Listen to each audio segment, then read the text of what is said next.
Cette semaine, on poursuit notre découverte du Levant, petite sœur lumineuse et rebelle de Porquerolles et Porquerolles.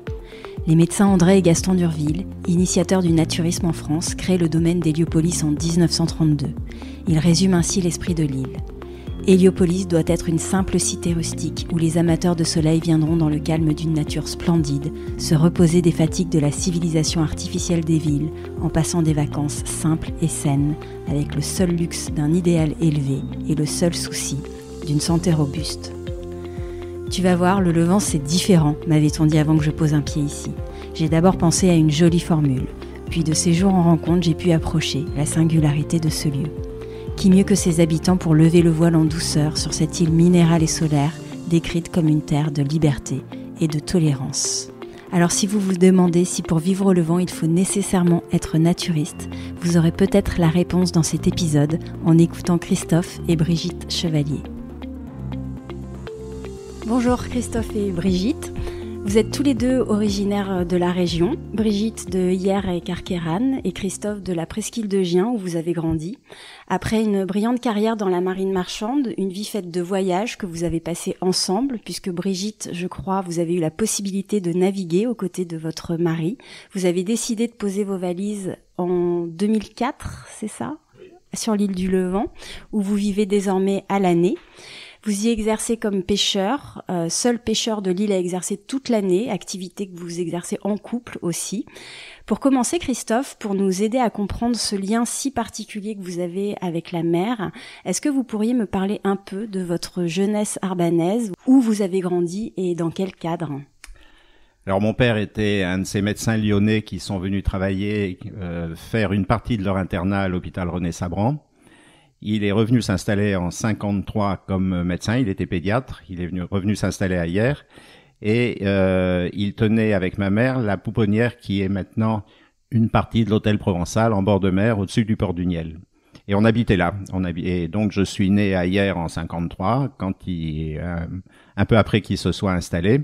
Et donc j'ai grandi juste au-dessus du port du Niel et j'ai à partir de l'âge de 10-12 ans, mais 12 ans c'est sûr, je passais tout mon temps de libre à travailler, enfin j'appelle ça travailler, mais j'étais pas payé, mais avec un pêcheur du Niel. Ça veut dire l'été pendant les vacances, mais aussi les week-ends quand mon père me laissait sortir, et donc toute l'année. Et j'allais à la pêche et j'adorais ça. Donc j'ai passé de 12 ans à pratiquement l'âge du bac à une grande partie de mes vacances à pêcher. Donc c'est pas vos parents précisément qui vous ont inculqué ce goût pour la mer, c'est vous-même qui vous êtes dirigé spontanément. Mon père détestait la mer, maman aimait se baigner, mais mon père détestait la mer. Rien que de voir la presqu'île d'un peu loin, ça lui donnait le mal de mer. Très bien, vous aviez des frères et sœurs ? J'ai un frère qui vit dans la région et une sœur qui vit sur l'île d'Oléron, donc on a un peu les liens de famille. Et qui ont eu ce même goût que vous pour... Pas du tout. Pas du tout. Non. Pas du tout. Donc c'est vraiment quelque chose que vous avez cultivé seul au contact des pêcheurs. Oui, je pense que on doit l'avoir en soi. Hein. Est-ce que vous savez très tôt que vous voulez faire carrière dans la marine marchande ? Non. Alors, on habite une région où ce que l'on voit le plus souvent, ce sont des bateaux militaires. Donc au départ, je voulais faire l'école navale. Je suis pas assez doué en maths, donc j'ai essayé, mais j'ai même pas passé le concours, bien sûr. Mais donc ça ne s'est pas fait, et je me suis rabattu ensuite sur la marine marchande. Qu'est-ce qui a déclenché cette vocation ? Le besoin de toute façon de vivre sur l'eau, sur la mer, la nécessité d'en faire un métier quand même. Donc je voyais guère que ça, que soit la marine nationale, soit la marine marchande. J'avais un cousin qui était dans la marine marchande. Voilà, bon, j'ai passé ce concours, j'ai fait cette école et j'ai fait une carrière sur des bateaux qui m'a beaucoup plu. J'ai beaucoup aimé naviguer, oui. De votre côté, Brigitte, à quoi ont ressemblé votre enfance et vos jeunes années à Carqueiranne ? Moi, j'ai 2 sœurs et j'ai vécu à Carqueiranne depuis toute petite. On a commencé à l'école de Carqueiranne et après on était pensionnaire à Toulon et on vivait une vie sans aucun problème de petites filles aimées par leurs parents. Et on a perdu notre père très tôt. Moi j'avais 12 ans. Et c'est notre mère qui nous a élevés du mieux qu'elle a pu. Est-ce que vous cultivez ce même goût très jeune pour la mer que Christophe, ou vous diriez que vous l'avez attrapé plus tardivement à son contact ? Non, le goût pour la mer, c'était on va se baigner, on va à la plage. Bon, j'ai fait de la voile, bon, je trouvais ça bien, mais c'était pas forcément la mer et l'eau.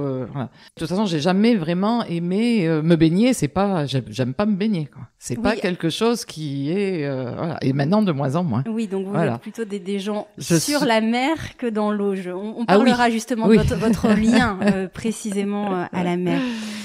Voilà. Vous avez fait des études? Non, je suis allée, j'ai passé mon bac et puis après je savais pas quoi faire, donc j'ai un peu traînaillé, un peu d'un côté, un peu de l'autre, et puis après j'ai rencontré Christophe, on s'est mariés et j'ai pas, voilà. Et si j'avais fait des études, ce que je regrette, c'est de pas avoir fait une école hôtelière. Christophe, vous passez le concours de marine marchande en 73. Et que se passe-t-il ensuite? Vous démarrez tout de suite sur des longues traversées. Comment ça se passe? Alors, on fait des années de cours et entrecoupées de stages sur des bateaux. Donc, effectivement, dès le départ, le premier stage que j'ai fait, c'était sur un pétrolier de 200 000 tonnes où j'ai embarqué en Angleterre pour le Golfe Persique et retour sans pratiquement voir quoi que ce soit, à part le bateau. Mmh. Et j'étais un peu jeune quand même pour me contenter d'un tas de ferraille pour le restant de ma vie, donc je suis ensuite allé naviguer sur des cargos beaucoup plus petits et surtout des bateaux qui faisaient des escales. Et donc je suis resté quelques années dans cette compagnie. Et petit à petit, d'abord vous apprenez votre métier, et puis on monte en grade. Et comme j'avais envie d'être celui qui décide sur le bateau le plus rapidement possible, j'ai décidé d'aller naviguer à l'étranger, où il y avait beaucoup plus de possibilités. Donc je suis d'abord allé en Tunisie pendant 4 ans sur des chimiquiers, ensuite dans diverses compagnies, ce qui m'a permis d'évoluer assez vite. Et vous vous rencontrez quand dans cette histoire tous les deux? Alors on se rencontre en 81. Oui, donc vous avez commencé déjà votre carrière, oui, Christophe. Voilà, oui. On s'est mariés en 82, ça fait 40 ans cette année, n'est-ce pas? Et j'étais donc à ce moment-là, c'est à ce moment-là que j'ai commencé sur des bateaux tunisiens, et c'est à ce moment-là que Brigitte a commencé à embarquer avec moi. Elle avait déjà embarqué un petit peu avant, alors là par contre j'étais sur des bateaux marocains. Donc on a commencé à naviguer ensemble, ce qui représentait en gros 8 à 9 mois sur l'eau par an. Oui, c'est considérable. Comment c'est possible, Brigitte, que vous ayez pu naviguer avec Christophe? Comment ça s'est présenté? Est-ce que c'est quelque chose de courant ou pas? Non, j'étais seule. De toute façon, j'ai toujours été seule. Je pense que Christophe a dû demander à ses supérieurs s'il pouvait embarquer. En fait, ça posait pas de problème. S'il y a pas de femme à bord, pas d'épouse, ou c'est tout simplement parce que la plupart ont des enfants ou un métier ou les deux, et que ça permet pas d'avoir du temps libre pour ça. Alors, ça nous est arrivé de temps en temps, ce qui est une des épouses qui fasse un voyage, et ça nous arrivait par contre. En particulier dans les compagnies françaises, on faisait des tournées du Nord, mais ça remonte. Ce qu'on appelle les tournées du Nord, c'était plein d'escales en Europe, et généralement en Europe du Nord. Et à cette époque-là, ça durait entre 1 mois et 1 mois et demi, et on faisait plein d'escales en France, en Hollande, Allemagne, etc. Et à ce moment-là, si c'était l'été, ça devenait la sortie des familles. On avait plein de monde à bord, des femmes, des enfants, c'était plutôt rigolo, hein. Moi, quand j'ai commencé, c'était sur des bateaux où les équipages étaient à 99% bretons, et j'avais un peu de mal à comprendre tout le monde, hein. J'ai pris un peu l'accent depuis. Alors Brigitte, du coup, en dehors des moments où vous avez la possibilité de naviguer peut-être avec d'autres familles, vous êtes la seule femme à bord, si je comprends bien. Comment se déroulait la vie à bord? Qu'est-ce que vous faisiez et comment cette cohabitation on peut quand même se demander, comment ça se passait pour vous? Est-ce que vous avez vécu des moments difficiles, peut-être parfois? Non, la plupart du temps, j'étais seule, de toute façon. Seule. Voilà, vraiment, il y a eu quelques moments où j'avais quelques épouses qui étaient là, avec qui on est devenus amis, mais sinon, la plupart du temps, j'étais seule. Et Au début, je me faisais toute petite dans mon coin, j'observais un peu et Discrète. bon, les voyages étaient pas. Alors il y a eu des moments où les voyages étaient agréables, enfin avec des escales assez souvent, et puis il y a eu beaucoup de traversées au début. Il y a eu beaucoup de mer. J'aidais un peu Christophe, je m'occupais un peu à ranger un peu. Je trouvais que la cabine n'était pas très belle, donc à ranger un peu ceci, à ranger un peu cela. Et puis après, petit à petit, avec les années, et quand Christophe restait plus souvent sur le même bateau, dans la même compagnie, je m'investissais un peu plus dans les commandes au niveau de la cuisine, tout ce qui était économa, quoi. Voilà. D'accord, La gestion un peu plus du linge, je m'occupais un peu, j'aidais. Vous avez trouvé votre place oui, discrètement. Oui, sans jamais aucun problème. Mais j'ai jamais eu aucun problème avec l'équipage. Non, jamais. Non, les gens ont toujours été très gentils et ça s'est toujours très très bien passé, quoi. Et ça a duré combien de temps, ces navigations ensemble? Elles ont duré combien d'années? Une vingtaine d'années. Oui, quand plus même. que ça d'ailleurs, parce qu'on habitait ici encore. Donc 9 mois de navigation, non, c'est ça? Alors il y a eu un moment, c'est à la fin des années 80, où on trouvait justement qu'on passait un peu trop de temps en mer. Et donc, on voulait faire autre chose. Donc, on avait sur le port d'Hyères ouvert un magasin où Brigitte faisait passer des cours de permis bateau. Faisait passer des permis bateau. Moi, je donnais des cours de navigation et en même temps, j'avais repris le bateau de pêche sur lequel je travaillais au port du Niel quand j'étais gamin. Et alors ça, on faisait ça pendant 6 mois de l'année et les 6 autres mois, on embarquait avec des contrats. Alors là, parfois des trucs un peu bizarres. On s'est retrouvé sur un petit bateau qui s'appelait l'Africa Queen en Guinée-Bissau où on trimballait une trentaine de passagers qui venaient de France pour une semaine, donc un petit bateau à passagers, un petit paquebot si on veut, dans des îles où à l'époque il y avait strictement rien. Mais c'était assez amusant, hein.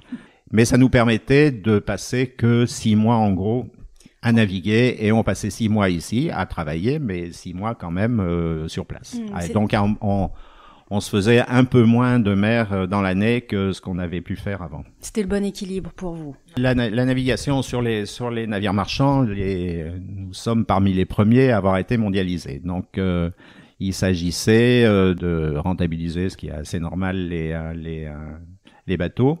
Et donc les escales étaient de plus en plus courtes. C'est pas pour rien qu'on a inventé les conteneurs, hein. Donc on faisait de plus en plus de mer. On avait de moins en moins de possibilités de sortir, de profiter des pays.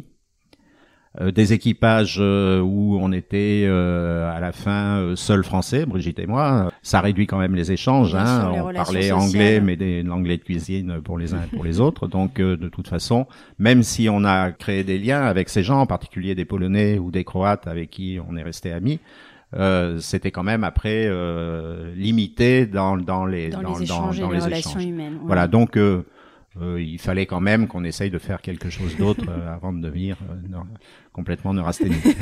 Est-ce que vous avez des souvenirs marquants, des anecdotes de ces traversées? On pourrait en avoir plein, mais c'est ce qui peut paraître marquant pour nous, c'était la vie de tous les jours, hein. Donc par exemple en plein océan Indien, un bateau où vous êtes à plus de 20 mètres à la passerelle, moi j'ouvre la porte. Brigitte était sur une banquette complètement à l'intérieur en train de tricoter. J'ouvre, je vais sur l'aileron pour regarder les météos. Il y a une vague, je vous dis, on était à 20 mètres de haut, une vague qui rebondit sur la coque. Je me suis baissé, moi j'ai pas reçu une goutte. Elle est rentrée par la porte à l'intérieur et Brigitte s'est retrouvée trempée comme si elle avait pris un bain. Voilà, bon après... il nous en est arrivé quand même quelques-uns. Cette remontée de Sardaigne, vous pouvez Alors, remontée de Sardaigne, il y avait un champ de tir comme au Levant dans le sud-est de la Sardaigne qui a été fermé maintenant et qui donnait un peu comme au Levant des interdictions de passer quand il y avait des essais. Et puis un jour, j'ai pas voulu m'arrêter. Et les Italiens ne se sont pas gênés et il y a probablement un genre de missile qui est tombé à 1 kilomètre devant, quoi, hein. Donc bon, j'ai arrêté là. J'ai stoppé le bateau. Quand même. Voilà. Des choses un peu moins drôles, des escales longues dans les rivières du Nigeria où il fallait aller d'un port à un autre. On faisait du transbordement de colis lourds entre 2 ports dans les rivières. Et il y avait des points parce qu'il y a des problèmes ethnique et on n'avait pas le droit de passer sauf en payant. Donc on avait par endroit des pirogues qui arrivaient avec des gars armés. On avait des liasses de billets, c'était déjà arrangé. On descendait dans un seau les liasses de billets. Les gars partaient pour vérifier qu'ils étaient imprimés des deux côtés. Et on passait devant le village où ils étaient prêts à nous tirer dessus si c'était pas le marché convenu. Voilà, bon, ce genre de choses. Oui, voilà. Courante pour vous, mais pas pour le commun des. Courante pour les gens qui naviguent. Absolument. Et vous, Brigitte, est-ce qu'il y a des moments qui sont peut-être pas ceux de Christophe qui vous ont marqué, touché? Il y avait des moments un peu originaux quand on était sur un bateau, un roulier ou avec on chargeait des camions avec des équipages. Et un jour, le cuisinier a dit, moi, maintenant, ça suffit, je fais plus la cuisine. Donc, je m'étais mise au fourneau pour assurer les petits déjeuners. J'avoue que j'avais que des équipages allemands ou belges. Oui, on peut imaginer la charge. Et là, moi, faire cuire les haricots et les œufs pleins de gras et les saucisses, c'était pas vraiment mon truc. Alors bon, j'étais plutôt, j'avais improvisé, mais bon, moi, j'étais plutôt avec le pain et la confiture, donc c'était pas trop mon truc, mais bon, j'y suis arrivée quand même. Je les ai nourris. Est-ce que vous avez vécu des moments difficiles en mer, des moments où vous vous êtes fait peur? Vous évoquiez cette vague là est-ce qu'il y a eu des moments compliqués? Non, tout est relatif. Donc vu la taille des bateaux, non, on se fait pas peur. On s'inquiète parfois quand on a des problèmes mécaniques ou autres. Des moments difficiles, oui, parce que sur toute une carrière, il y a forcément des accidents. Donc ça nous est arrivé. Ça m'est arrivé au Chili. Des amarres le long du quai qui cassent et quelqu'un qui se fasse arracher un pied. Bon, ça c'est évidemment marquant. On se demande toujours ce qu'on aurait dû faire pour que ça ne se passe pas. Mais voilà. Je vous parlais tout à l'heure de l'Africa Queen, un petit bateau où on cherchait toujours à promener les gens. Ça nous est arrivé de nous échouer parce qu'on n'avait pas de carte. On était dans des coins où il n'y avait pas de carte, de s'échouer. Et de s'échouer de telle façon que il y a un moment il y avait plus d'eau sous la quille, donc de mettre les passagers le long du bord pour gratter la coque, ça les occupait. Et voilà, et puis d'attendre que l'eau remonte c'est sûr que c'est des moments où on s'inquiète un peu, n'est-ce pas? Bien sûr. Mais bon, des moments où on se fait peur, non. Christophe, si Brigitte n'avait pas pu ou pas voulu vous accompagner en mer, est-ce que vous pensez que vous auriez eu la même carrière? Non, certainement pas. C'est le cas de la même façon si on avait eu des enfants. C'est le cas de la plupart des gens qui naviguent. Au bout de quelques années, la vie, il faut faire un choix entre une vie de famille normale. Après, il y a des gens qui s'entendent fort bien en étant séparés un certain nombre de mois de l'année. Et d'ailleurs, on a coutume d'entendre dans la marine marchande que quand on arrive à la retraite, c'est peut-être la fin d'un couple parce que la cohabitation à longueur d'année, c'est quelque chose qu'on ne connaît pas. Mais bon, entre Brigitte et moi, ça marche pas comme ça. Donc, vous êtes encore et on est ensemble. Donc, c'était soit ensemble, si on n'avait pas pu le faire, j'aurais certainement bifurqué vers du pilotage de port ou une activité qui permette de rester à terre. Oui, tout à fait. Et pour vous, Brigitte, est-ce que c'était une évidence de suivre votre mari? Je crois que je me suis pas posé la question.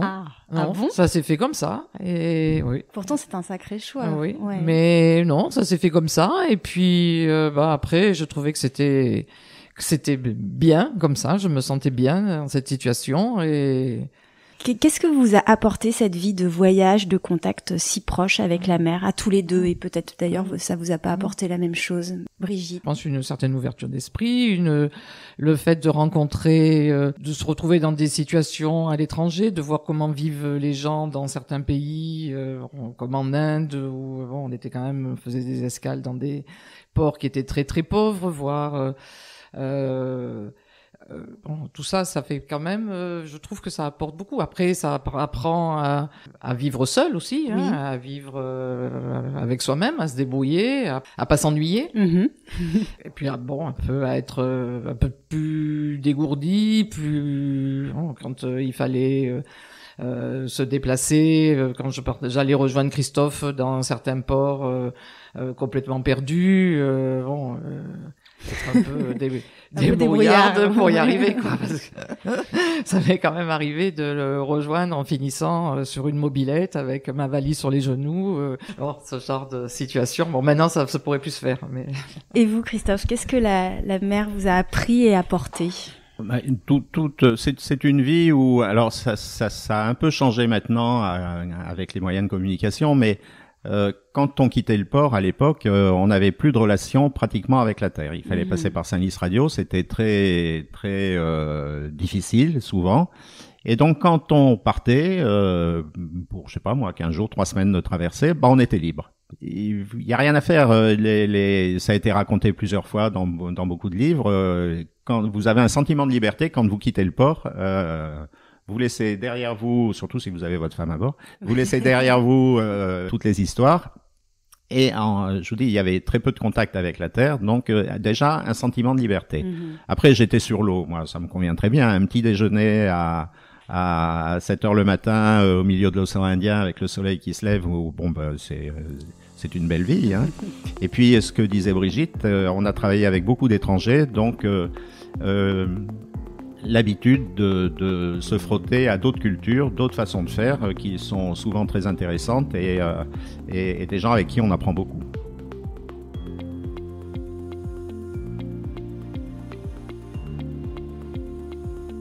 Et en quoi vous diriez que cette vie de mer, de voyage, a façonné l'homme que vous êtes aujourd'hui ? Vous êtes tout seul, mais en même temps, si c'est vous qui commandez, vous êtes responsable de tout. Donc, je pense un sens des responsabilités, un sens, une habitude à prendre des décisions parce qu'il fallait bien les prendre, une facilité de contact. Alors ça, peut-être que certains vont sursauter, mais je pense que j'ai toujours essayé d'être à l'écoute des gens avec qui je travaillais.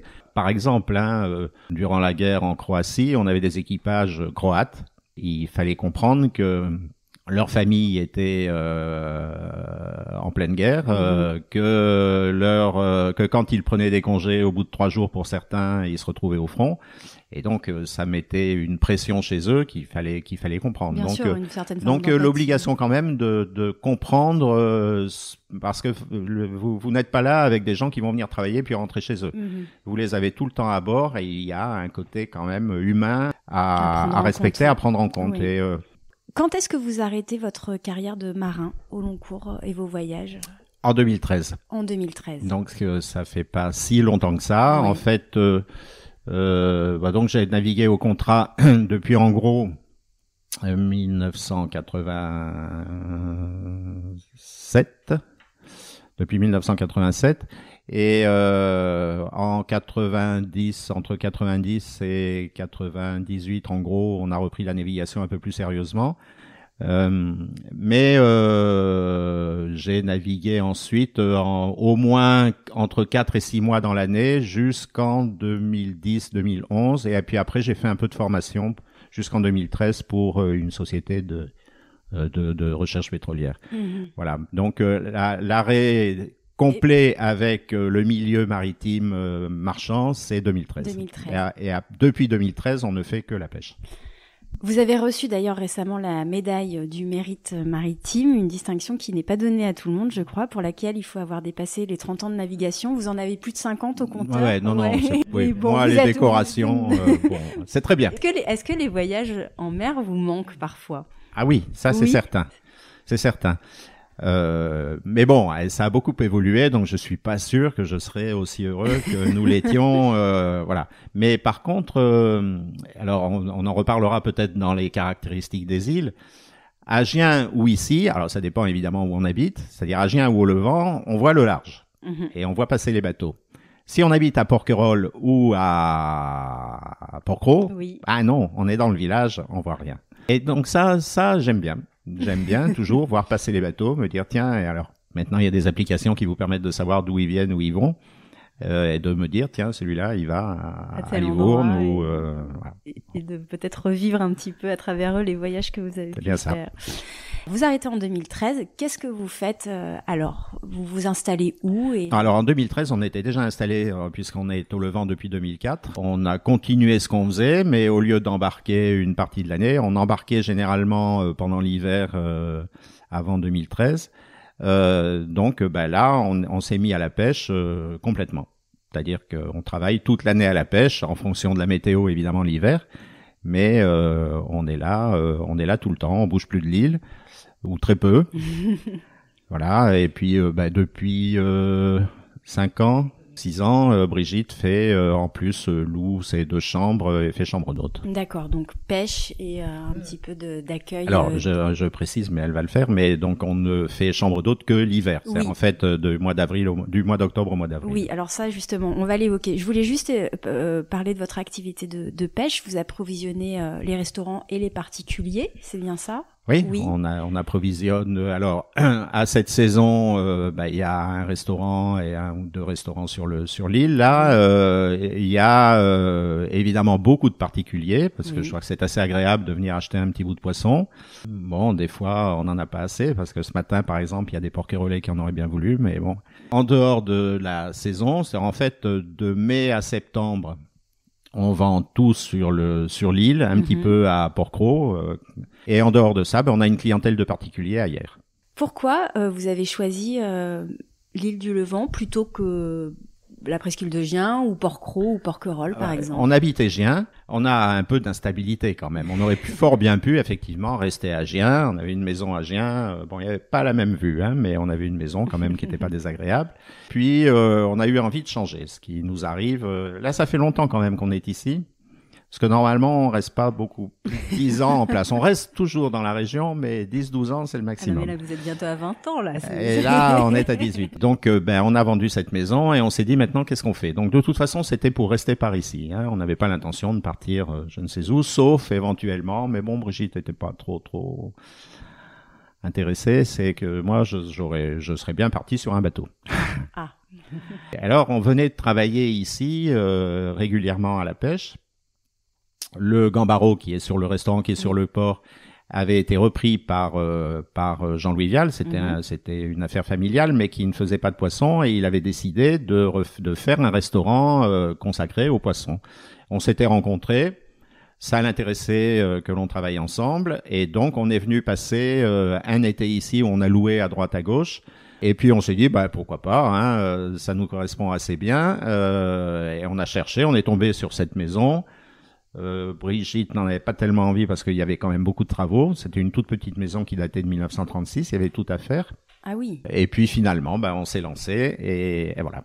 Et alors bon, même si la transition s'est faite en effet en 10 ans, on va dire, entre 2004 et 2013, où vous avez eu le temps de vous acclimater, quelles ont été vos premières impressions en arrivant ici, la vie ici qui est quand même différente de la vie sur la presqu'île de Gien et même de la vie sur les autres îles. Qu'est-ce qui vous a surpris, étonné? Est-ce que l'adaptation a été facile? Ouais, l'adaptation a été facile. À l'époque, donc, je partais encore tout l'hiver, et comme on s'était lancé dans des travaux dans la maison, Brigitte est restée. Alors la première chose qui nous avait surpris, mais de façon agréable, c'est qu'il y a une solidarité qu'on trouve pas ailleurs. Il est arrivé à Brigitte d'avoir une grippe où les voisins s'inquiétaient, venaient voir, amenaient un bol de bouillon. Même à Gien, qui est quand même pas une grande ville, ça n'existe pas. Ensuite, vivre isolé, puisque quand même on l'est une partie de l'année, vivre sans pouvoir aller faire de cours, ça, on l'a fait toute notre vie, donc ça nous change pas beaucoup. Alors, il y a une caractéristique au Levant, on a déjà dû vous en parler, c'est le fait qu'il n'y ait pratiquement pas de voiture. Oui. Et ça, c'est quelque chose d'extraordinaire. Quand vous avez goûté à ça, c'est vrai que quand vous retournez de l'autre côté, et spécialement l'été, et que vous vous retrouvez dans les embouteillages et avec le bruit de voitures, c'est choquant. Puis, tous les avantages de l'île, le calme, la vue, vous vous posez quelque part, vous n'en bougez plus. C'est pas la peine. Il y a une douceur à laquelle on s'acclimate. Absolument. Bien et je pense que vous évoquiez tout à l'heure peut-être cette force intérieure aussi à laquelle la vie de voyage vous a certainement aguerri. Et pour vivre quand même sur les îles, il faut avoir une certaine stabilité et un certain équilibre intérieur. Vous savez, quand il y a eu le confinement, oui. Le premier confinement, donc pendant 2 mois en gros, il n'y a pas eu de navette avec le Lavandou. Et les Levantins passent par le Lavandou parce que hier, les navettes de la TLV qui vont à Hyères, on peut pas faire l'aller-retour dans la journée. Donc les gens avec leur voiture au Lavandou. Et il y avait des navettes pour Hyères qui servaient à l'approvisionnement, mais avec très peu de passagers. Il y a donc des gens qui, pour la première fois, n'ont pas pu partir 1 fois par semaine, comme ils le font depuis toujours. Pourtant, des gens qui habitaient là à l'année. Oui. Eh bien, c'est là qu'ils se sont sentis isolés. Ah. Ils l'ont très mal vécu. Et certains l'ont très mal vécu. Une certaine angoisse. Un peu d'angoisse, se dire mais je peux pas. Comment peut-on vivre comme ça en fait? Le besoin de se dire non pas qu'ils en profitaient systématiquement, mais le savoir que de savoir que c'était possible, et là de ne plus pouvoir le faire, ça d'un seul coup, et alors c'était assez amusant parce que certains qui avaient l'île, l'isolement, etc. à la bouche très facilement. On s'est rendu compte qu'il n'était pas c'est pas notre cas. Nous, on re-signe demain pour un confinement. Et vous, Brigitte, cette adaptation sur l'île? Déjà, je trouvais que venir habiter sur une île, moi, ça me paraissait extraordinaire. Je trouvais ça trop bien. Et après, c'est le fait de prendre le bateau. Et les premières fois, chaque fois que je quittais le Lavandou, que j'étais sur le bateau, je disais, mais je rentre chez moi. Mm-hmm. Je prends le bateau pour rentrer chez moi. Mais c'est extraordinaire, ça. Je trouvais ça incroyable. Il y a un certain exotisme. Ah oui, mais ça, chaque fois, ça me marquait en me disant, mais ça y est, tu prends le bateau je trouvais ça vraiment, tu vas habiter sur une île. Quand on est arrivé et qu'on rencontrait des gens, on échangeait nos prénoms et on savait pas qui étaient les gens, d'où ils venaient, ce qu'ils faisaient. Alors que quand on était sur la presqu'île, qu'on allait on était invité à une soirée ou chez quelqu'un, tout de suite, et qu'est-ce que vous faites, dans quelle branche vous travaillez. Ici, jamais. Mm-hmm. Et on connaissait les prénoms maintenant c'est un peu moins. Mais au départ, on connaissait des prénoms, mais on savait pas du tout ce qu'ils faisaient dans la vie. Ou ce qu'ils avaient fait dans la vie. Et ça, je trouvais ça assez, c'était très sympa. Oui. Ça changeait complètement de la vie. Et révélateur certainement d'une certaine forme d'ouverture, puisque finalement on n'était plus jugé sur ses fonctions, tout à fait. Sur son statut. Oui, tout à fait. Et c'est comme ça, quand on est arrivé, nous on était les pêcheurs, donc ça c'était bon. Mais après, on avait un prénom et puis c'était tout. Ça, c'était plutôt marquant. Christophe, vous vous êtes engagé au Conseil économique, social et culturel du Parc national de Port-Cros dans les années 2013, dès 2013 ou un peu après? Non, en 2013. En 2013, jusqu'à 2018, 2019? 6 ans, 2019. 2019, au moment de l'élaboration de la charte du Parc national. Quels sont les sujets sur lesquels vous avez travaillé? Tous. Tous, puisque on a passé en revue tout ce qui pouvait figurer dans la charte. Oui. Maintenant, évidemment, moi, il y a des sujets d'abord que je connais absolument pas et qui m'intéressent beaucoup moins. C'est le cas, par exemple, de l'agriculture. J'imagine que sur la pêche. Par contre, évidemment, on a parlé pêche. Oui. Mais surtout, ça a été l'occasion de rencontrer du monde à Porquerolles, de rencontrer du monde à Port-Cros, d'échanger, d'avoir des liens qui existent toujours, de s'apercevoir qu'il y avait finalement beaucoup de problèmes qui sont communs, même s'ils n'ont pas la même importance d'une île à l'autre, mais ce sont des problèmes qui sont communs. Surtout de créer des liens d'amitié avec des Porquerolais, des Port-Crosiens.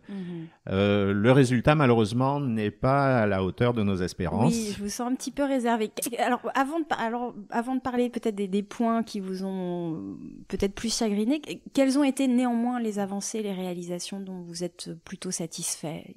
Il n'y a rien eu de marquant. C'est ce qu'on reproche à la façon dont ça s'est déroulé. On souhaitait qu'il y ait des choses qui soient clairement, qui marquent l'esprit des gens de façon à ce que tout le monde s'engage, en tout cas qu'une majorité s'engage derrière des mesures qui pouvaient améliorer la qualité de vie, les paysages, etc., etc. Et en gros, l'écologie, quoi. Malheureusement, il y a rien de très frappant. Alors, il y a maintenant quelque chose qui, je pense, est très bien, c'est la zone de mouillage entre Porquerolles et Bagot. Ouais. On compte les réalisations sur... Et du coup, on a perdu cet engagement qui existait parce qu'il y a beaucoup de gens qui ont participé. Alors, nous étions représentants des îles avec Maxime Prodromides et Georges Prudhomme, mais des îles et du continent. Mais derrière, il y avait énormément de monde. Il y a des gens qui ont passé des heures et des heures en réunion, qui se sont creusé la tête pour dire ce qu'il faudrait, ce qu'ils voudraient pour écrire des mesures, les mesures de la charte, où évidemment il y en avait énormément, mais il y en avait quand même quelques-unes qu'on pouvait commencer à réaliser. Cet engagement, cette volonté de faire quelque chose, du fait qu'il n'y a rien eu de réalisé de très visible, c'est perdu. Maintenant, il est très difficile de remobiliser les gens. Quels sont pour vous du coup les enjeux majeurs en matière de développement durable et autres auxquels les îles restent confrontées? Quels sont pour vous les points sur lesquels il faudrait qu'il y ait des avancées? C'est toujours les mêmes, c'est différent suivant les 3 îles. Oui. Évidemment, c'est la fréquentation extraordinaire à Porquerolles et à Gien, parce que il y a 3 îles, mais pour moi, il y en a une 4e, c'est Gien. C'est surtout le fait que on est toujours à attendre on avait écrit tout un tas de choses dans la charte qui permettaient aux gens d'ici de faire valoir leur point de vue. Il fallait mettre ça en route. Je vais vous donner un exemple. On a souhaité qu'il y ait une gestion à l'échelle de l'aire marine adjacente, une gestion de la ressource. Eh bien, ça n'existe pas. Il y a des discussions sans fin entre les pêcheurs professionnels, les pêcheurs de plaisance, etc., etc. Mais il y a rien qui avance réellement.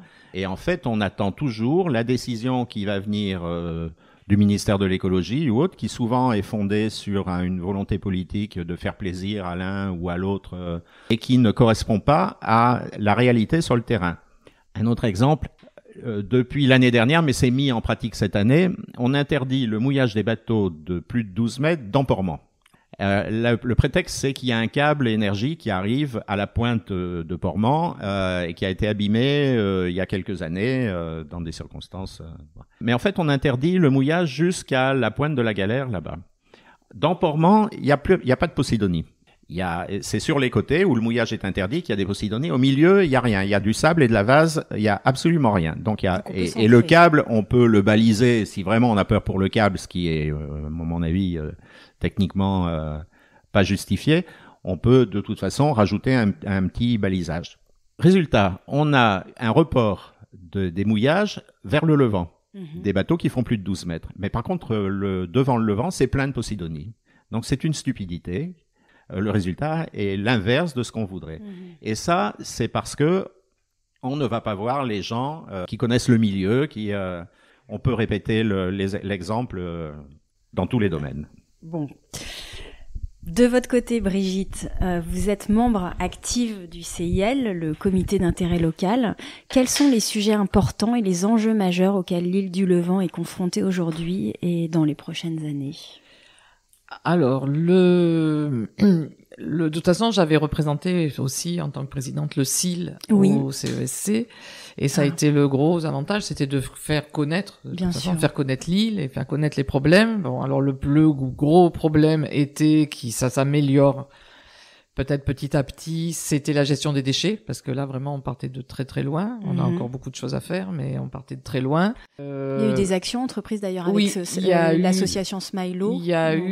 Avec Smilo, il y a eu les déchets verts et il y a eu la plaquette qui a été mise en place. Et il y a eu donc les broyeurs avec les déchets verts. On a le tri sur l'île que depuis 2017, je crois.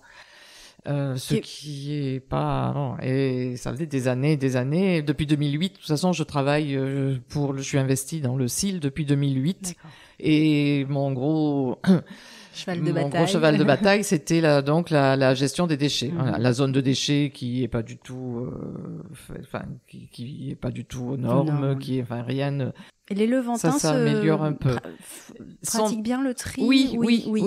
Les Levantins demandaient le tri et les Levantins pratiquent le tri, essayent. Alors, c'est pas toujours simple parce que avec le prestataire, il y a quelquefois les modalités qui changent. On n'est pas forcément toujours. Alors une fois, il faut le mettre dans tel sac, le lendemain après, il faut le mettre dans l'autre. Bon, enfin petit à petit, ça se. Les pratiques se mettent en place. Oui, ça se met en place et ça s'améliore.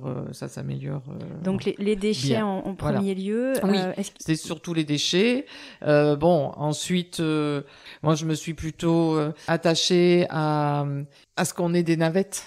Oui. Parce que l'hiver, souvent, on a des navettes qui sont annulées. On n'a pas de bateau tous les jours pendant l'hiver.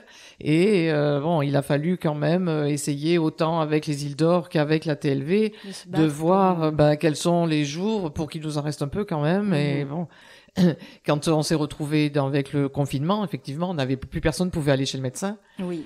Plus personne pouvait aller à la pharmacie.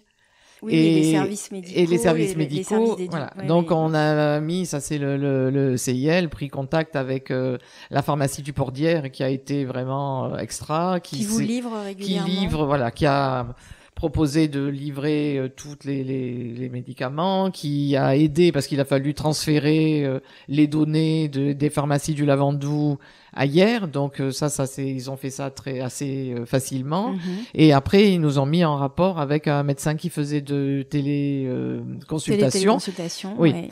Donc ça a été c'était pour moi le plus important. Le plus gros problème du confinement, qu'on n'appelle pas les pompiers chaque fois qu'on a un rhume, quoi. Et aujourd'hui, vous avez un médecin qui vient une fois par mois, en hiver, jusqu'à présent il n'y avait pas, et maintenant il y a un médecin qui est un médecin de Pierrefeu, je crois, ou enfin de l'arrière-pays, qui a un bateau et qui vient souvent à Port-Cros. D'accord. Et elle s'est proposée, elle est venue pendant les campagnes de vaccination. Oui. Et elle vient maintenant, je crois, en été, je sais pas si c'est pas 2 jours par semaine, enfin, ça devient plus souple maintenant. Oui, d'accord. Voilà. Et vous parliez, Brigitte, de vie sur l'île l'hiver. L'école s'est arrêtée, je crois, sur l'île du Levant en 2007. Oui. Est-ce qu'il y a une volonté de remettre en place un système scolaire sur l'île ou pas, ou de mutualiser peut-être avec Port-Cros? On a réfléchi pour mutualiser avec Port-Cros. Comment faire en plein hiver pour amener les enfants à Port-Cros? Les jours de mauvais temps, qui est-ce qui va faire la navette? On peut pas les transporter sur un semi-rigide qui de toute façon pourra pas rester dans le port. Il avait été question aussi peut-être d'emmener les enfants du Levant et de Port-Cros à Porquerolles, mais là encore, mais ça c'est même pas la peine, ça c'est même pas pensable. Non. Alors après il y a des parents qui se sont dit peut-être qu'on pourrait essayer de faire une école de Montessori, faire un système comme ça. Pour l'instant, je crois que la plupart des enfants, des parents s'organisent et les enfants sont scolarisés sur la côte. Oui. Et c'est souvent des enfants de commerçants, donc ils travaillent pas pendant l'hiver. Et il y a juste le printemps ou l'automne où les parents essayent de s'organiser pour que les enfants soient sur la côte. Ça me semble pas du tout réalisable de réouvrir l'école. Maintenant, tant mieux si on ouvre l'école. Je garde un excellent souvenir. C'était pas du tout la même île en hiver quand l'école était ouverte. S'il y avait une vague de naissance. Oui, mais il y a des enfants là. On a de quoi remplir on pourrait remplir une classe. Mais c'est pas à l'ordre du jour. Non, je pense pas que ça se fasse maintenant.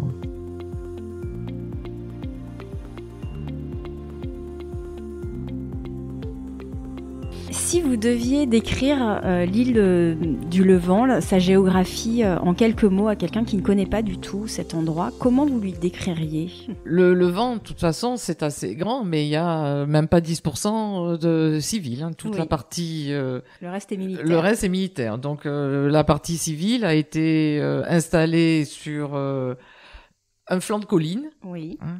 Et les maisons sont étagées, sont en forme de restanque, séparées par des corniches sur cette colline. Donc il y a quand même une topographie qui est très tout orientée du même côté.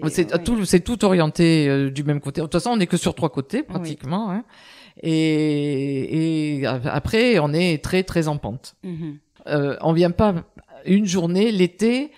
comme on va à Porquerolles, passer un jour, enfin, la plage est minuscule et après, si on va pas marcher sous une chaleur non, dans la réserve, il faut être un peu averti, il faut être averti il faut savoir où on quand arrive. on vient ici, voilà. Oui, tout à fait. Il faut ça D'autant pouvoir que la traversée est plus longue. tout à fait, aller se baigner, avoir accès par les rochers, Bien sûr. voilà, ça demande quand même.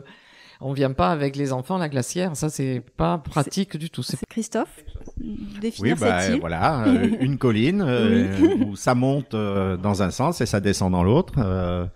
3 voies d'accès verticales, hein, Oui. et le reste des corniches concentriques Oui, que les vieux levantins appelaient les chemins plats. oui. Et Qui font vraiment la singularité de voilà, cette île. Hein. et des rochers. Et des rochers avec une toute petite plage qui est jolie comme tout, mais qui est toute petite, et des rochers. Donc en fait, c'est sportif. Oui. C'est très bien que ça le soit. Hein. Je suis tout à fait opposé aux véhicules électriques, aux vélos, etc. Enfin, pas aux véhicules électriques en soi, mais au fait de rajouter des véhicules. Et c'est très bien, on marche. Moi, je vais de moins en moins souvent au village parce que ça monte trop, mais c'est ça, c'est la colline. La colline. La colline avec de temps en temps un point de vue. Vous marchez Oui, ça c'est extraordinaire. entre des haies, Oui. hein, entre de la végétation ou des maisons, puis d'un seul coup, boum, vous avez une vue extraordinaire sur la Dame, sur la Gabinière, sur Bagot, C'est ça. sur Et l'eau. d'ailleurs, quasiment toutes les maisons ont des vues extraordinaires puisqu'elles sont toutes exposées face à la mer. Et différentes, parce que plus vous montez, voilà. plus vous et voyez. comme c'est en voilà. escalier, il n'y a pas de vis-à-vis. Donc oui, ça c'est vraiment une particularité. Est-ce que vous pourriez nous décrire un jour sur l'île? À quoi ressemble une journée pour vous sur l'île, par exemple actuellement là?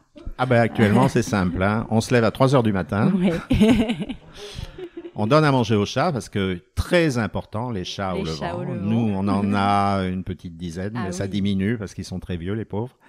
Et une fois que ça c'est fait, on descend, on donne à manger aux chats sur la route. Là, il y a une maison où il faut donner à manger aux chats. Après, il y a les chats du port. Oui. Ensuite, on prend tout ce qu'il nous faut pour aller à la pêche, de la glace. Oui, il y a les canards aussi maintenant sur le port. On a des canards à nourrir. On prend ce qu'il nous faut à cette saison pour aller à la pêche, c'est-à-dire de la glace pour les langoustes et de la glace pour les poissons. À 3 heures, vous ne croisez personne en dehors des canards. Alors à 3 heures, on croise du monde. C'est un peu tôt pour la sortie de boîte de nuit, Ouais. mais généralement on croise du monde. Des fois dans les fossés, mais à cette saison. Hein. Hors saison, même si on commence à 5 heures ou autre, là on croise personne. Ouais, ok. Voilà, puis on va travailler. Alors, à cette saison, c'est tout le tour du Levant et un petit peu Porquerolles. Oui. On rentre entre 10h et 11h. Là, on s'inquiète de voir qu'il y a la queue sur le quai parce qu'on n'a pas beaucoup de poissons. On vend notre poisson et ensuite on range tout le matériel et on rentre à la maison, on fait un plongeon dans la piscine et moi je vais dormir, Brigitte reste debout et à 8 heures au plus tard le soir on est couché. Ah Mais oui, c'est ah oui. pour nous une vie assez calme, hein. On sort pas Mhm. parce que de toute façon c'est un choix, hein. Soit on travaille, soit on sort. Et voilà. Et peu ou pas de vacances, si j'ai bien compris. Oui, mais une fois de temps en temps, oui. Mais c'est vrai que ça fait du bien de temps en temps d'aller s'aérer, de voir autre chose. Hein. Oui. Il faudrait qu'on y pense. Hein. Quelle est la saison que vous préférez vivre sur l'île? Et moi, j'aime toutes les saisons. Ouais. C'est ce que j'aime à ces latitudes là, c'est que les saisons sont très marquées. Alors, à la fin de l'été, là, on est content que l'île se remette à vivre, que les restaurants, les bars, etc., même si on n'y va pas, rouvrent, de revoir un peu de monde. Et à la fin de l'été, on en a ras-le-bol, comme n'est-ce pas, fin septembre. Eh bien, le mois d'octobre où il commence à y avoir du monde, il y a souvent du monde pendant les vacances d'octobre, octobre-novembre. Là, il y a souvent du monde. Il fait encore beau. Mais c'est beaucoup plus calme, c'est plus familial. Là, c'est assez agréable, c'est plus calme. On sent que ça s'allège, il fait moins chaud, les cigales se taisent. Et puis on se retrouve tout seul pendant certaines périodes. Là, on allume le poêle, c'est plus du tout la même chose. Et même par jour de tempête, regardez une tempête sur Porquerolles, c'est quand même toujours un spectacle. comme un spectacle de calme plat au printemps, c'est magnifique aussi. Donc, de toute façon, toutes les saisons sont bien. Il y a un moment en été, effectivement, où on se dit, bon, maintenant c'est bon. Hein. Il est temps que Mais on n'a pas la même pression, ça n'a rien à voir avec... ça dépend comment on vit. Hein. Mais pour nous, en tout cas, ça n'a rien à voir avec ce que vous pouvez vivre à Porquerolles ou ce que l'on vit à Gien. Ici, alors on est dans un quartier qui est assez calme, c'est pas toujours la même chose quand vous habitez près du village, mais ici on est dans un quartier calme. S'il y a une soirée de temps en temps dans une villa, après tout c'est normal. Mais le reste du temps, vous avez toujours la mer, un peu plus de bruit de moteur parce qu'il y a des bateaux qui passent, mais bon. Et vous voyez du monde un peu plus que d'habitude. Quand on vient du port à midi ou 13h, quand on remonte du port, évidemment, on croise un peu plus de monde. Il y a les arrivées et les départs des navettes, mais sinon, c'est jamais la foule. C'est la foule. Certains soirs, le dimanche soir, quand les gens rentrent chez eux sur le port, vous allez avoir du monde. Un bal sur la place du village, vous allez avoir du monde. Mais sinon, vous n'avez jamais une impression de foule. Oui. Donc c'est pas, si vous voulez, fatigant de ce côté-là. Et vous, Brigitte, une saison ou comme Christophe, vous êtes... Non, moi j'aime bien l'automne. Ah oui. Oui. J'aime bien l'automne et ce que j'aime bien, c'est quand on rentre de travailler, passer par le chemin du bord de mer parce que j'adore la lumière et la transparence de l'eau avec les rochers dessous. J'adore je trouve que c'est vraiment très beau ce chemin entre le port et les plattes. Je confirme. Et c'est vraiment magnifique. Le chemin quand c'est l'automne, je me dis là, on rentre par le bord de mer. Justement, est-ce que vous avez un lieu ou des lieux que vous affectionnez tout particulièrement au Levant, des endroits où vous êtes bien, ou peut-être en mer d'ailleurs, hein, on va peut-être élargir le champ. Moi, sur l'île, c'est vraiment ce chemin-là que je préfère. Oui. Voilà. Après, je trouve que c'est très joli d'aller jusqu'à la galère et d'être tout au bout de la galère, mais ça, j'y vais pratiquement jamais. Mais je préfère la couleur de l'eau et le chemin sur cette partie-là. Christophe? Moi, je vais vous promener d'ouest en est. Ouais. À Gien, c'est la jetée du port du Niel. Vous êtes assis sur la jetée du port du Niel, où quand j'étais gamin, tous les matins, on faisait griller du poisson, et vous regardez Ribot. Ouais. À Porquerolles, moi, c'est la plage noire. Je sais pas pourquoi, mais j'adore la plage noire. Cette espèce d'arrondi, là, naturel, là, c'est... À Porquerolles, est-ce que vous êtes déjà allé en haut du fort de l'Estissac, tout en haut, un jour de calme plat? J'y suis allée en hiver. Vous avez, mais ça peut être en hiver. Vous avez une vue absolument extraordinaire. Des tombants, des collines avec les différences de vert, suivant la lumière, suivant l'ombre. Oui. Et ici, ma terrasse, ça va très bien. Je confirme. Avec un chat sur les genoux et un livre, c'est bien. Je confirme, elle est magnifique, cette terrasse.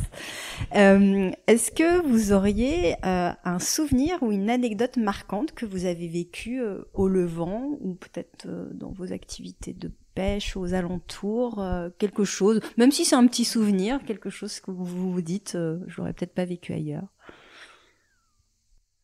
Oui, alors au Levant, il y a des tas de choses que vous pouvez pas vivre ailleurs. Hein. Les gens ont un petit côté original. Vous arrivez sur avec la navette et vous avez une dame qui est assise sur le banc juste au port, là, en train de manger un litre de glace, et vous lui dites, dis donc, vous avez faim. Ah ben non, mais c'est que si je la laisse comme ça, arriver au village, elle sera fondue. Ce qui n'est pas totalement faux. Vous trouvez pas ça partout, hein. Et dès comme ça, il y en a un certain nombre. Une autre chose, c'est ça, on le vit ici. Moi, à Gien, je l'ai jamais vu, et je sais pas si c'est possible à Porquerolles ou à Porquerolles. Porquerolles peut-être, mais il nous arrive, par calme plat aussi, d'entendre le dauphin souffler, juste sous les fenêtres. Incroyable. Oui. Et donc, on va voir, et il y a le bestiau qui est en train de nager devant, là, de faire son petit déjeuner, juste à la lisière des arbres, là. Bon, ça, ça il n'est pas partout, hein. Non, ça c'est sûr.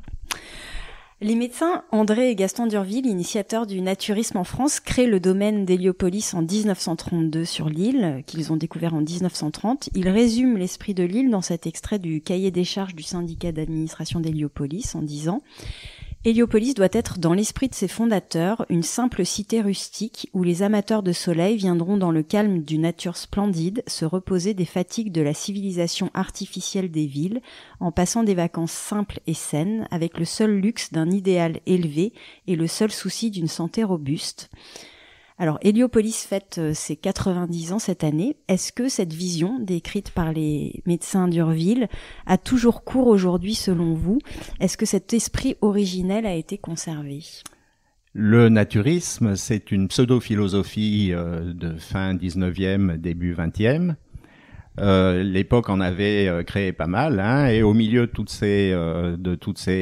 ces tâtonnements scientifiques de la fin du 19e, le naturisme, c'est plutôt sympathique.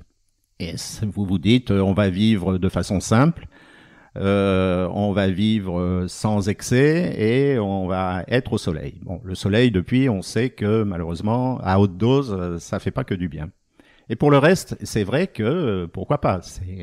D'ailleurs, je ne sais pas si vous y êtes intéressé au cours de vos interviews, mais pour tout ce qui est de l'archipel, c'est une période entre, en gros, 1880 et 1930 extrêmement intéressante.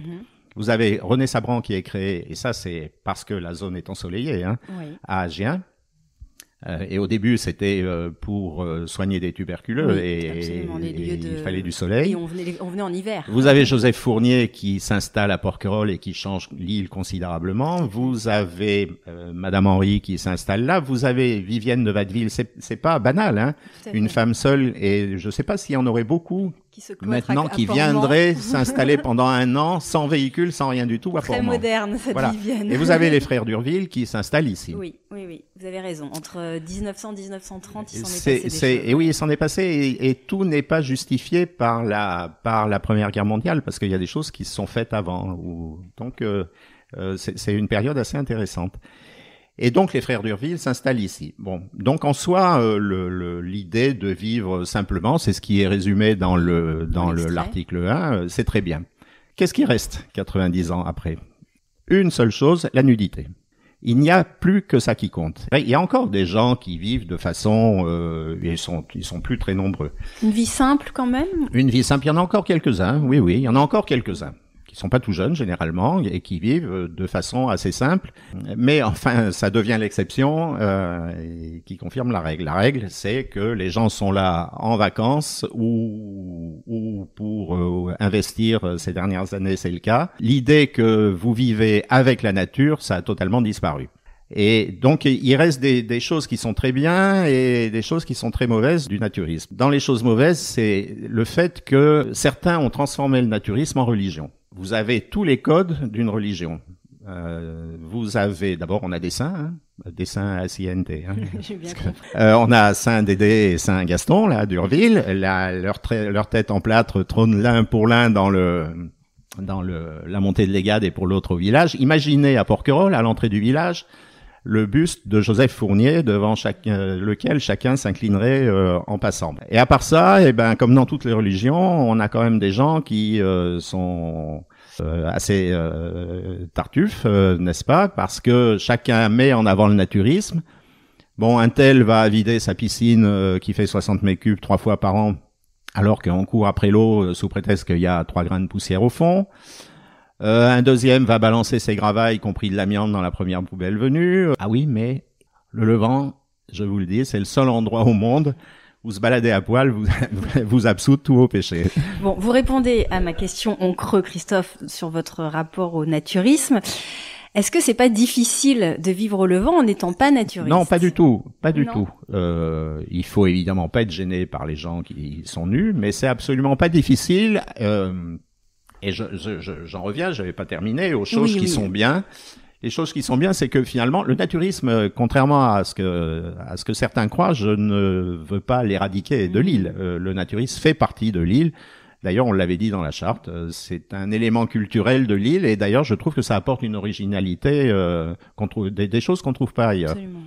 Et particulièrement, il y a des gens qui passent des vacances ici, et souvent on se dit avec Brigitte, mais si on avait connu un endroit pareil, on aurait bien voulu pouvoir passer des vacances comme ça, où vous n'avez pas de voiture, où vous marchez, où vous n'avez pas les vélos, etc., où le cadre est extraordinaire. On vit sans stress ici tout de même, hein.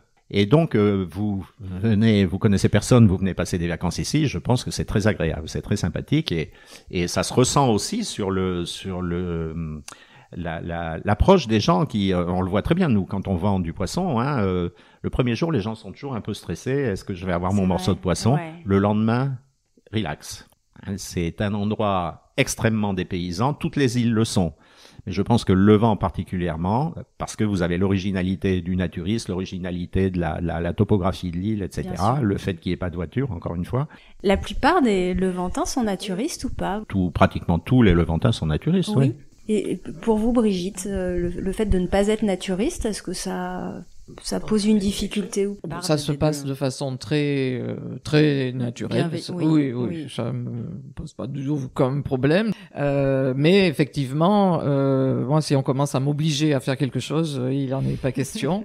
Et voilà. Et après, ça me gêne pas du tout parce que de toute façon, j'irai pas me baigner. Voilà. Ça, c'est une particularité quand même parce que vous avez quand même navigué toute votre vie. Vous êtes en mer une grande partie de votre journée aujourd'hui. Néanmoins, vous êtes sur la mer, mais la mer, j'ai l'impression, s'y baigner, c'est pas une pratique, qui vous est familière et que vous affectionnez tout particulièrement. Et en plus, je déteste être arrosée quand je suis quand il fait mauvais, qu'il y a des embruns, je déteste ça. Est-ce que vous avez vu une évolution dans la pratique du naturisme depuis votre arrivée? Non, dans la pratique en soi, nous, on n'a pas vu d'évolution. C'est la clientèle, certainement, qui a changé. Quand on est arrivé, ça fait donc 18 ans, il y avait encore pas mal de gens qui maintenant ont quitté l'île parce que on peut pas vieillir sur l'île.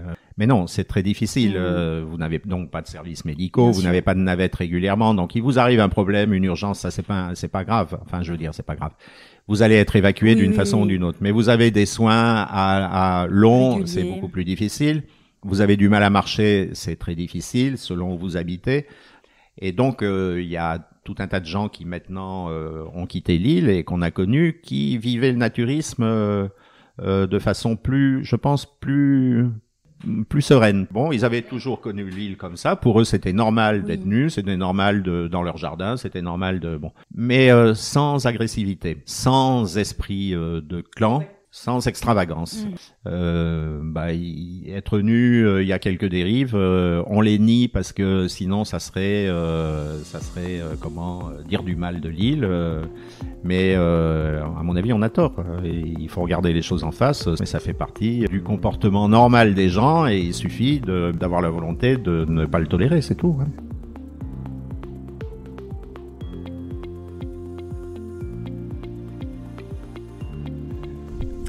Alors, à côté de l'identité naturiste, l'île a une forte vocation militaire, car le Levant, on l'a dit, est aussi un site stratégique de la force de dissuasion militaire française. Ils sont réalisés des essais de missiles et autres torpilles pour le compte des armées de l'air, de terre et de mer. Comment vous vivez cette cohabitation à l'année? Est-ce que ça... Nous, on la vit bien, d'autant que pour ce qui est de la pêche, on a mis en place une fermeture du côté sud 10 mois par an et du côté nord 8 mois par an. Mais donc en juillet et août pour le côté sud ou de juin à septembre du côté nord, on a le droit d'aller de faire tout le tour de l'île, d'aller travailler, y compris à terre. On ne doit pas s'approcher normalement à moins de 5 mètres. S'il y a un paradoxe, il n'y a pas de temps entre Héliopolis et la zone militaire qu'entre Port-Cros et la zone militaire. Parce que vous avez là 2 services qui dépendent de l'État. Oui. Avec un budget beaucoup plus conséquent du côté DGA que du côté Parc National, mais avec un but et surtout des résultats totalement opposés. Vous essayez de préserver l'environnement, de faire quelque chose de tout à fait préservé et d'ailleurs de tout à fait remarquable à Port-Cros. Et en même temps, vous allez tirer des missiles, et on a beau nous dire que ce sont des missiles tout à fait verts, c'est quand même une pollution énorme.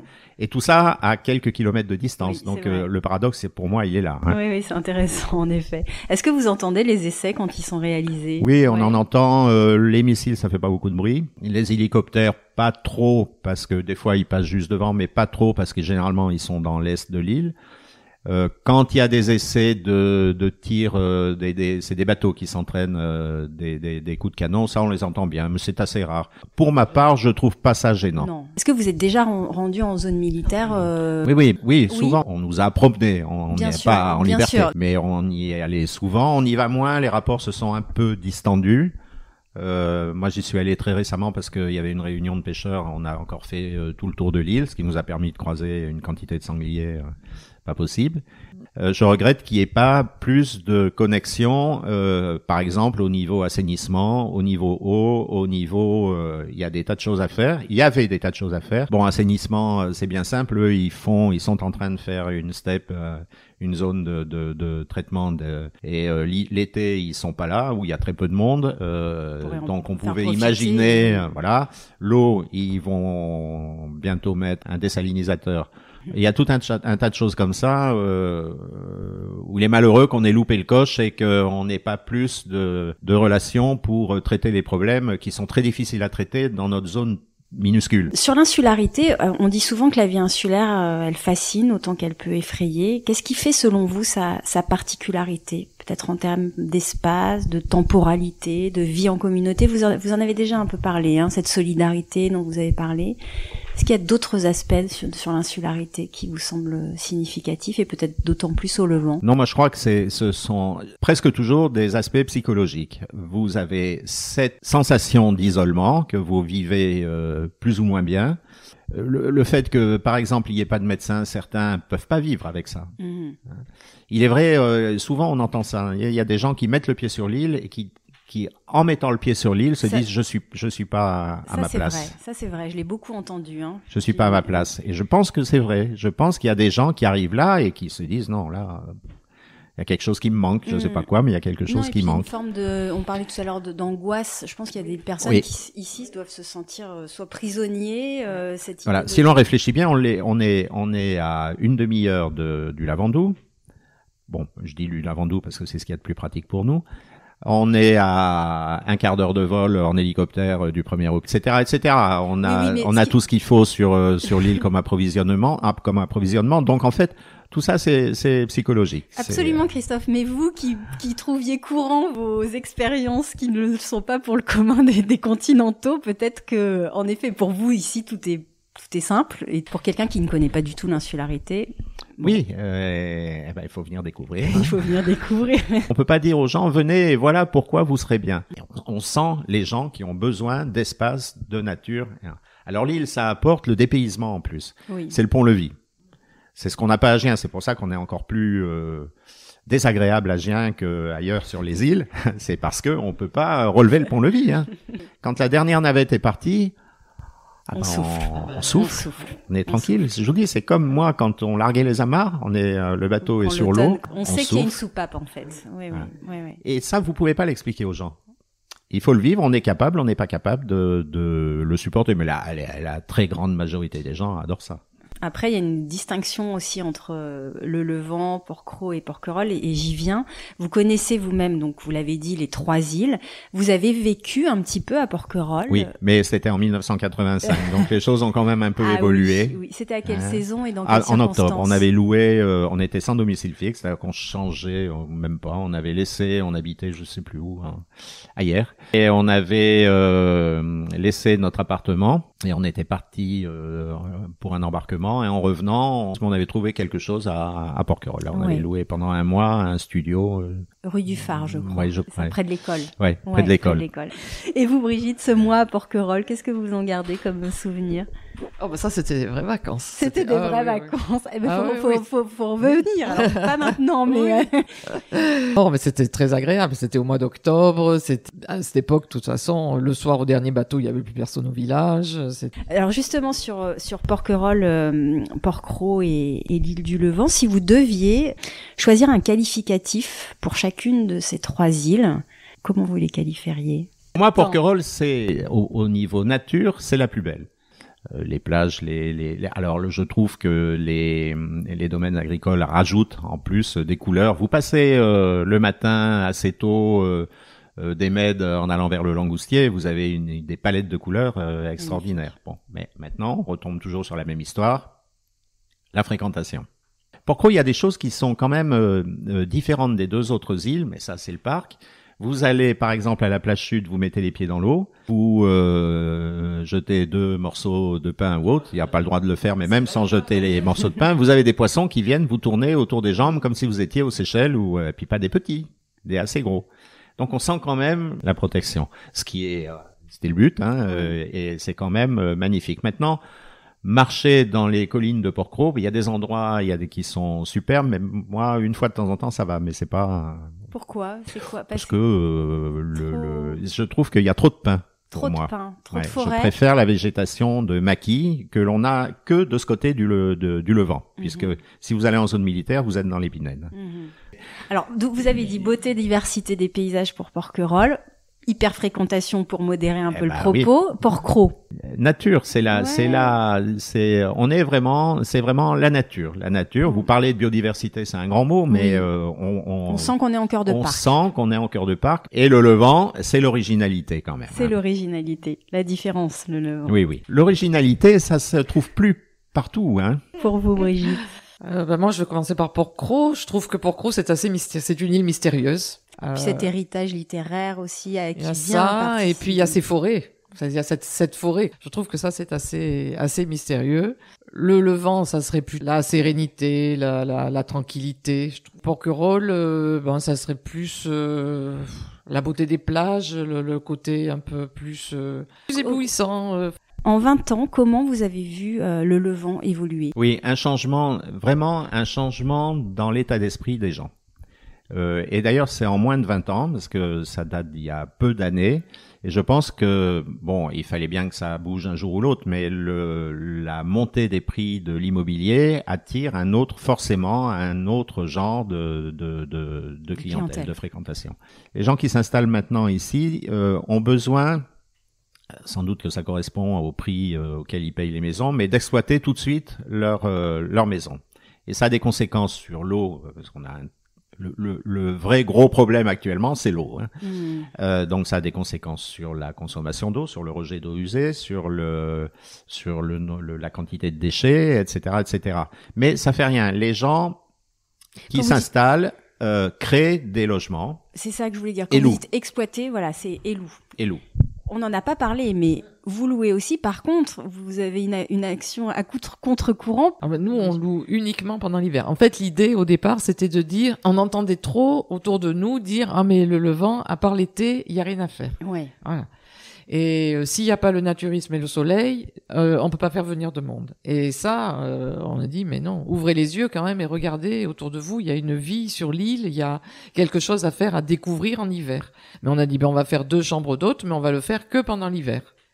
Alors c'est certain qu'on a une autre activité, que ça, c'est pas ce qui nous fait vivre. Bien sûr. Mais petit à petit, c'est un complément. Et ça se remplit bien. Mais de plus en plus. Octobre, c'est plein. Avril, c'est plein. Avec des habitués qui reviennent. L'idée, c'était de dire, venez découvrir la nature. Venez marcher, venez ne rien faire. Prendre un livre, regarder la mer. Il y a beaucoup de locations et beaucoup de locations pendant l'été, oui. Il y a beaucoup de logements.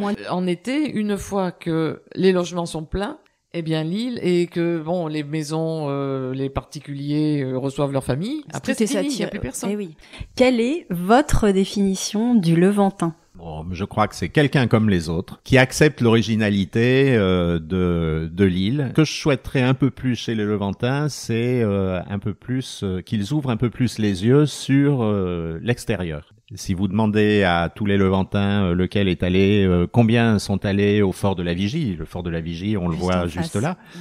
Eh bien, vous verrez qu'il y en a assez peu. Mais enfin, c'est vrai aussi chez les Porquerolais, c'est vrai. Mais c'est dommage parce que je trouve quand même que, c'est un peu plus difficile avec Porquerolles parce que Porquerolles est loin, mais Porquerolles et le Levant ont une complémentarité évidente. Mais sinon, le Levantin, à mon avis, pour être Levantin, faut être naturiste.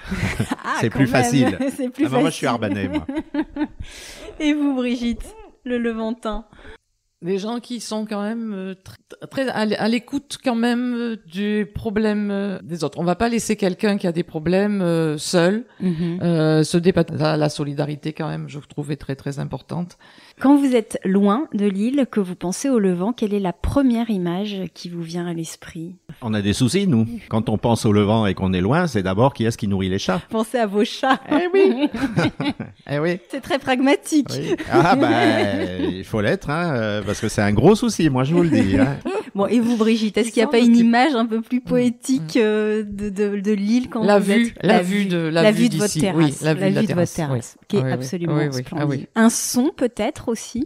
Les oiseaux, les cigales et le silence hiver ici. Une odeur? Alors si, quand on passe sur le chemin en printemps, alors Oui. bon, quand on passe à côté des pittosporums, on dit tiens, là ça y est, regarde, ça sent bon. Ou à côté du romarin, voilà, des odeurs qui, en fonction de la saison, que l'on retrouve comme ça. Oui.